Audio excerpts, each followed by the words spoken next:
I trust that the foregoing explanations, added to those which are yet to follow, will be sufficient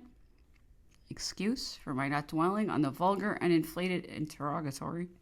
with which the author closes the attack, more immediately leveled at myself. Sir Hudson Lowe would have doubtless, according to his own and this writer's notions of equity,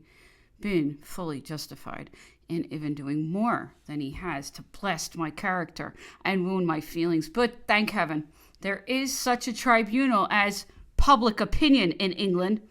and having been driven to the alternative of appealing to it, I am perfectly prepared to stand or fall by its decision. In his 68th page, the author of the Facts observes, as for the bulletins issued about Bonaparte's health to deceive the prince and people of England, I confess I never heard of them. This miserable subterfuge is evidently the last resource of a person conscious of having been guilty of underhand practices and solicitous to throw off imputations of a nature not to be easily extenuated. At Plantation House, the subject was doubtless rather irksome, and not likely to have been often made the theme of discussion by means of the transposition of persons, dates, and circumstances. His instructor has misrepresented to him that he knew what he knew to be true by describing the memorandum upon Sir Thomas Reed's letter written and sent to the governor on the 25th of April, 1818, as having been applied to Dr. Verley, an assistant surgeon of the artillery, and attending the sick of his own detachment in Jamestown, and who was not sent to Longwood by Sir Hudson Lowe until the 25th of July of the same year, that is to say, 89 days after the memoranda had been sent to the governor. The true history of this extraordinary transaction is as follows. In 1816, Sir Hudson Lowe ordered me to make out, whenever he thought proper, bulletins of the state of Napoleon's health, from whose knowledge he desired that they might be concealed,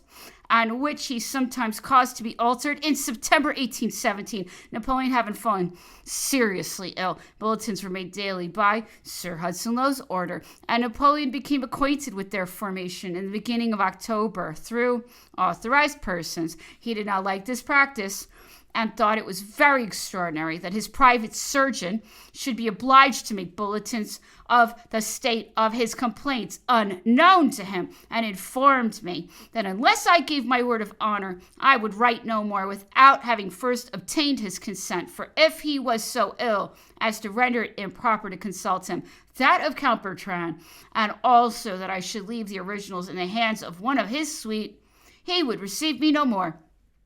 I did not like to enter into this engagement without first acquainting Sir Hudson Lowe, who returned an evasive answer and made Napoleon wait a considerable time for a decisive reply. After the latter had been several days without seeing me, Sir Hudson Lowe authorized me to tell him that no more bulletins should be asked for me without first making him, Napoleon, acquainted with the demand. Some difficulties had presented themselves in the compilation of the bulletins. Sir Hudson Lowe insisted that Napoleon should be styled General Bonaparte in them. After some discussion on this subject, however, Count Bertrand authorized me to drop all titles and to make use of the word patient.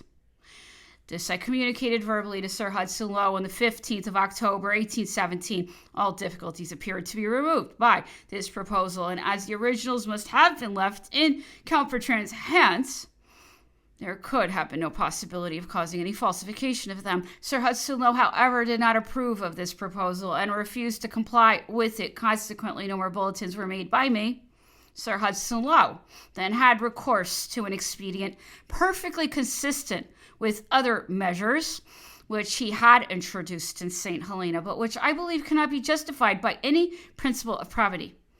He caused surreptitious bulletins to be made and employed for that purpose a surgeon who never saw the patient and who consequently could not be a judge of his complaint, which bulletins were sent to England and the different courts of Europe by Sir Hudson Lowe and by the commissioners of the Allied powers, to whom they were furnished by Sir Hudson Lowe from November 1817 until April 1818, at which period a discovery of the transaction was made to the French by one of the commissioners of the Allied powers, from whom Sir Hudson Lowe had kept secret the mysterious nature of the measure which he had caused to be adopted, having accidentally sent to General Monttalon. We saw in the bulletin this morning that Napoleon was so-and-so.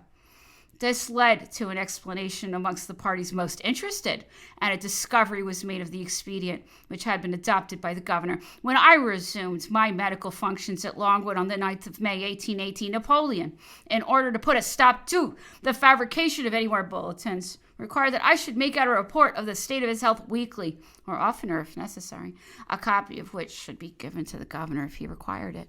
This I immediately communicated to Sir Hudson Lowe, who not only did not require it, but prohibited me from making any written report whatsoever to him, and even sent back those which I wrote to him, compelling me to come to Plantation House whenever he thought proper to send for me, and to make verbal reports in the presence of a witness of his own selection, not failing, according to his general custom, to vet his spleen on me whenever the caprice or malice of the moment stimulated him.